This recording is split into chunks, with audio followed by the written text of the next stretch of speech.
My name is Eleanor, but almost everyone here in Ashwick calls me Ellie.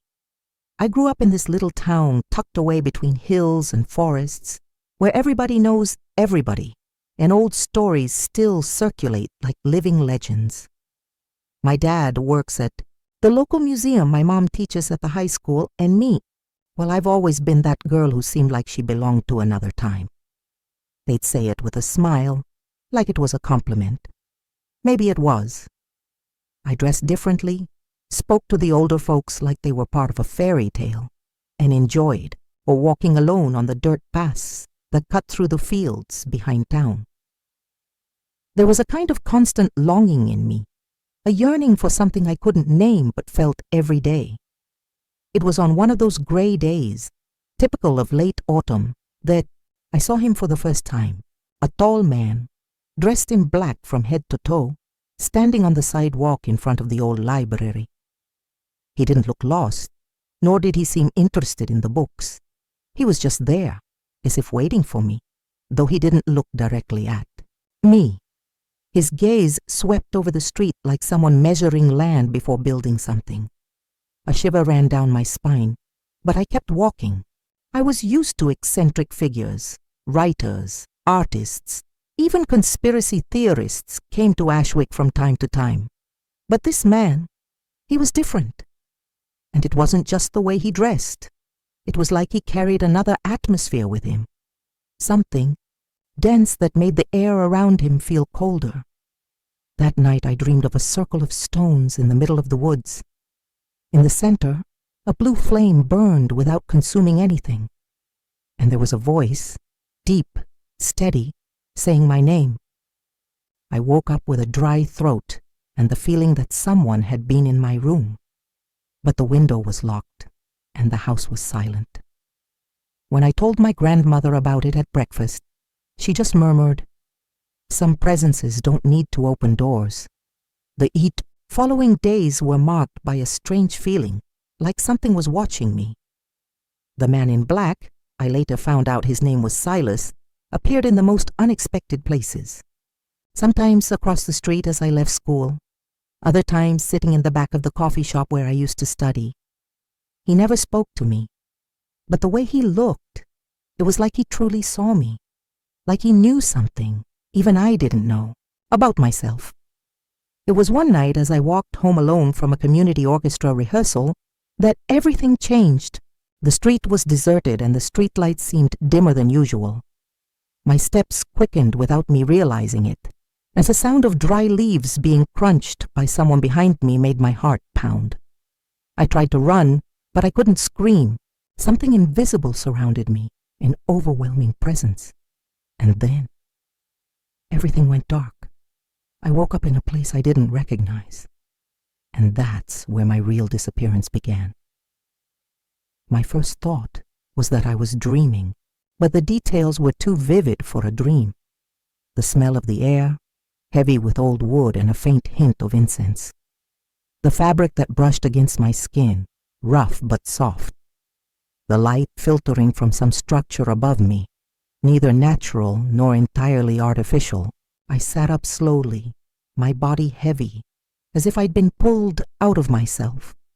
No windows, no sound from outside, and strangely, no signs of struggle or violence. Just an absolute silence that seemed to watch my movements. It wasn't long before he appeared. Silas, the man in black, now without the distance that had been between us before. He approached like someone who already knows the way to you. There was something elegant in his gestures, almost ceremonial. His gaze was steady, but not threatening. He called me by name, Eleanor, with an intonation different from what I was used to, as if each syllable carried an ancient weight. I tried to ask where I was, what he wanted, why he had brought me here, but the words didn't come out right. It was as if my voice echoed inside me before reaching the outside world. He didn't answer immediately. He just watched me, as if waiting for something in me to manifest. Then he said that I needed to understand, that all of this wasn't the beginning, but a continuation. And that, as crazy as it might seem now, I would find out the reason soon. And then he left the room without locking the door. It confused me. He had kidnapped me, but he hadn't imprisoned me like someone who fears escape. It was as if he knew I would stay. Or worse, that there was nowhere to run. Meanwhile, back outside, Ashwick was falling apart. My parents went to the local newspapers, the police were mobilized, volunteers scoured trails, caves, and streams. My name became a headline. Mysterious young woman's disappearance shocks quiet community. My friends gathered in the central, square with candles and signs, as if collective faith could bring me back. But there was something inside me that knew. No one there would understand what had happened. Not even I understood it yet. But Silas, he knew. And that terrified me more than the kidnapping itself. Slowly, my mind began to accept this place. There were books, so many of them in languages I didn't recognize, but which strangely felt familiar. Strange dreams came every night, like encrypted messages from the place itself. And in each of them, the figure of Silas appeared. Not as an enemy, but as a guardian. It was confusing, disconcerting, and somehow fascinating. As much as I fought against it, something in me felt drawn, not only to him, but to this world that existed outside the rules I had always known. Something was awakening, and I had no idea what it was. But I sensed that once awake, there would be no turning back. In the days that followed, if they were even days, I lost all sense of time. There were no clocks, calendars, or windows to mark the passage of light. The only thing that guided me was the rhythm of my own body. Hunger, sleep, the silent urgency to understand what was happening. Silas appeared frequently, but never in the same way. Sometimes he would materialize before me in silence, as if he had been molded by the very walls. Other times, I would just feel his presence even before seeing him, as if the atmosphere around me shifted to warn me he was near. Our conversations were always short at first. I would ask, he would evade, I would insist, he would smile with that look that seemed to see beyond my skin. There was something about him that deeply unsettled me, and yet I couldn't hate him. At certain moments I felt like he wanted to protect me from something. From myself, perhaps, but trust was impossible. And even when he offered me answers, they came dressed in riddles. He said that common words wouldn't suffice for what I needed to know, and that everything would come in due time. I began to explore the corridors, to wander paths that opened and closed almost organically. It was as if the place breathed. I found rooms that changed shape, books that whispered when I touched them, and symbols that glowed when my skin came near. None of it made sense, but inside me, something stirred, a memory I didn't remember having, as if I had been here before, as if a part of me buried for centuries was returning. On one of these wanderings, I found a mirror unlike the others. It didn't reflect exactly what I saw, but what I felt. My reflection there was unsettling. My eyes seemed darker. My expression carried a strength I didn't recognize in myself. I touched the glass, and for a second, I felt a sharp pain in my chest, as if a memory had been forcibly ripped away. And then I saw Silas, much younger, shrouded in shadows, kneeling before a woman who looked just like me. I don't know how long I stood there, but when I turned away, everything inside me felt different, as if an important piece had been put back, even though I didn't know where it fit. Silas began to treat me differently after that, no longer as a confused visitor, but as someone who needed to be prepared. He spoke about balance, about cycles that repeat, about choices that span generations. His words had weight, even when they seemed disconnected from reality, and little by little, I began to realize that everything about him was calculated, even his silence. Nothing he did was by chance. But what I didn't know, and what he never mentioned, was that someone was looking for me. Someone who had known me since childhood. Liam, a boy who had grown up with me in Ashwick, now a grown man, determined, impulsive. He never believed my disappearance was ordinary. He ignored the police, ignored the boundaries, even ignored the whispers that I might have simply run away. He knew something was wrong. And while I was getting lost inside that place, or finding myself, I don't know, Liam was crossing lines that few would dare to cross, driven by a certainty he couldn't even explain, the certainty that I was still alive. Over time, I realized that Silas wasn't a simple man, not even a simple sorcerer as I had begun to suspect. There was something about him that didn't belong to any logic I knew. His body moved like any other, but his eyes carried a depth that wasn't of this century. And there was the way he spoke about me, as if my presence here wasn't just a coincidence, but part of something he had waited a long time for. At first I resisted this idea. I thought it was crazy, an attempt to manipulate my mind. But then I started to feel, not believe, feel, that he was telling the truth. At least a part of it, with each touch, each dream, fragments of something larger revealed themselves. It wasn't just about me or about him. It was as if we were bound to a story too old to be understood in simple words. A story that repeated itself, changing faces, places, but keeping the same invisible thread intertwined between two destinies. And I felt that thread pulling my soul towards something that scared me and attracted me at the same time. When Silas looked at me in silence, it was as if he recognized in me someone I didn't yet have the courage to accept. In one of the corridors, I found a different room. In the center, there was an object covered by a dark cloth. When I pulled the cloth away, I saw a kind of stone reliquary marked by symbols that seemed to pulse, alive. When I touched it, I was overcome by a dizziness.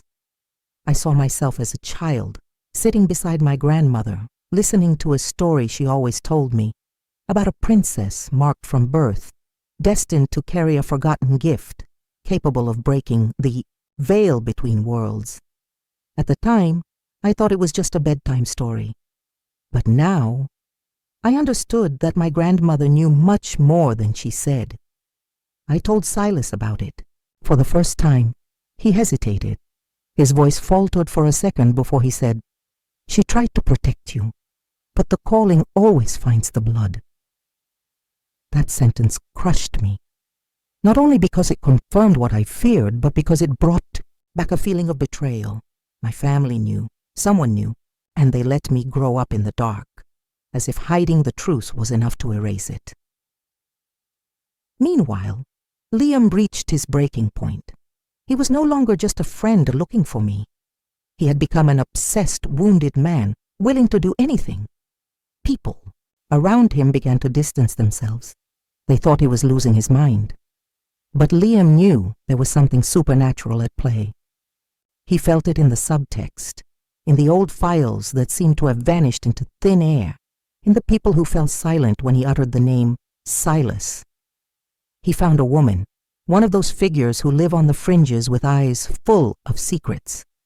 She didn't smile when she heard his story. She just stared at him for long moments before whispering, "If she's with him, you'll need more than courage." And then she handed him a map. It wasn't an ordinary map, but a path drawn with symbols, marks, and directions that only made sense to someone carrying a certain sensitivity. Liam didn't understand everything immediately, but he followed it. On the other side, I was also following, though I didn't know where. The conversations with Silas were becoming more intense. He began to talk about something inside me, something ancient, dormant, but that he needed to awaken. He said I was the key to something greater, something he had sought for centuries. When I asked why, he answered with a look I'll never forget. because you are the only one who can unleash or destroy. And in that instant I knew. None of this was about love or about hate. It was about power. A power that somehow was mine, but that he deeply desired, and I had no idea what to do with it. I started to feel it even before I understood. A kind of constant vibration beneath my skin, like a second pulse. Everything around me seemed to respond to it. The books would open on their own as I passed. Some words would change before my eyes. Symbols that were once opaque would begin to glow when I approached. It was no longer a coincidence. It was as if the place was recognizing me, accepting me, and at the same time, molding me. Silas had become more direct. His eyes, always full of mystery, now let slip urgency. He said that time was closing in, that the things surrounding me were awakening, and that I needed to choose how to use what was inside me. I would ask use for what, and he would evade. He spoke of balance, of ancient chains that were breaking, of a link that only I could complete. But every time he said you, I felt a weight that wasn't just mine. It was as if my own identity was being pushed into a place I hadn't chosen. One night, I had a different dream. I was bound by invisible chains, and before me, a crowd watched me in silence. Among them, my mother, my father, my grandmother, and Liam. But no one moved. No one cried. They just looked at me. And behind them all, Silas. Only he wasn't the same. His face was covered by something that looked like living smoke.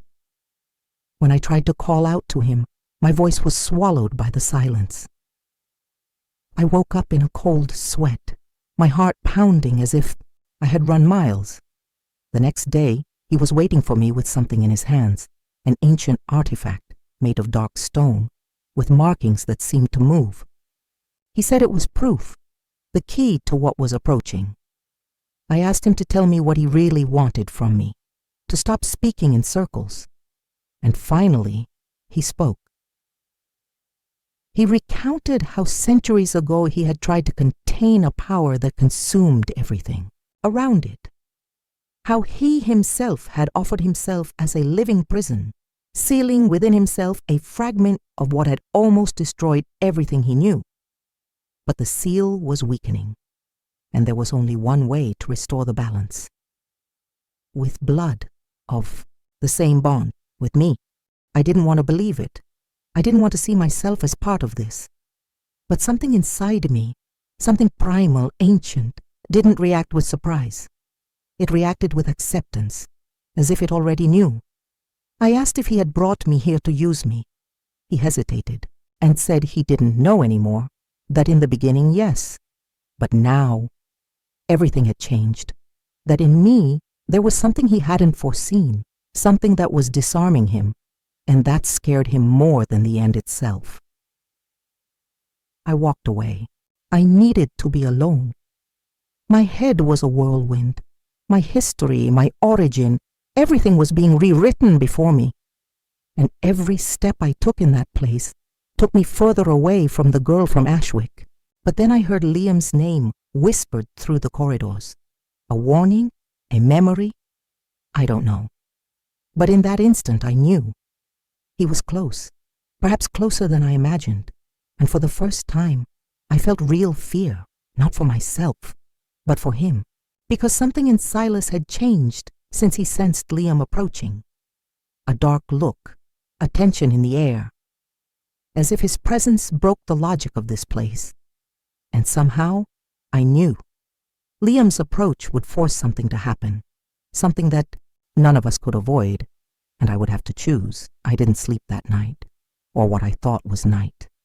The absence of real time had become irrelevant. My body no longer obeyed its former cycles. I sat on the cold floor, watching the living. Walls that seemed to contract in silence. Something was different in the air. It wasn't just Liam's presence. It was the feeling that everything that had been contained until now was about to break free. Silas felt it too. He passed before me like a moving shadow, without saying a word. His shoulders, always straight, were now hunched with a weight he could no longer hide. Hours later, or maybe minutes, maybe days, the entire space began to react. Minimal but constant vibrations, as if a forgotten truce was forcing its way through. The fortress no longer obeyed Silas as before. The doors that responded to him easily now hesitated. The pasts multiplied without logic, and I understood, even without fully comprehending, that my presence there had altered the order of things. It was then that he came to me. For the first time, Silas knelt, not in submission, but in recognition. He said the choice needed to be mine, that if I wanted to leave, he wouldn't stop me, but that, in leaving, I would be leaving behind not only him, but what my blood carried, what awakened when I was there. I asked if he loved me. He didn't answer. He only said that love was too weak a word for what was between us, and that perhaps there was no name for the kind of bond that exists when two souls recognize each other outside of time. But then I heard Liam, not his voice, but his presence. It hit me like a wind from another reality. The place reacted immediately. The lights flickered, the corridors narrowed, as if space itself was trying to prevent his entry. But he kept coming, and I felt him getting closer and closer. I ran to one of the central halls. When I arrived, he was already there, dirty, breathless, his eyes filled with something between relief and fury. "Ellie," was all he managed to say. I moved towards him, touched his face, and felt everything at once. Our childhood, our conversations on the park bench, the laughter exchanged over books, the pain of his search. But when I looked back, Silas was there, standing, silent, and his eyes, there was no anger in them. There was loss. Liam tried to pull me away, to take me with him, but my body hesitated. My chest felt like it was tearing in two. One part of me screamed for freedom, for a return to what I knew. The other wanted to stay, not for him, but because I knew that if I left, something would be lost forever. Something that was mine, but that only existed there. That's when everything broke. The stone reliquary in the center of the room began to pulse, violently. The floor trembled, and a dark energy, alive, conscious, rose into the air, like smoke seeking a body. Silas moved without thinking. He placed himself between me and that force. His eyes turned to me, and for the first time, I saw despair. "Go, Eleanor," he said. "Take it with you, or it will be the end." But I understood. He wouldn't survive if he did. I looked at Liam, who held me tightly. His eyes said, "Come back with me." But I knew. The choice was mine. And there was no going back whole, no matter which side I chose. I took a deep breath. I took a step forward. And I made the decision that would change everything. I remember the feeling of warmth first. Not like fire that burns the skin, but like something born from within, expanding until it no longer fit in my body. When I touched the reliquary, it wasn't with the intention to save or destroy.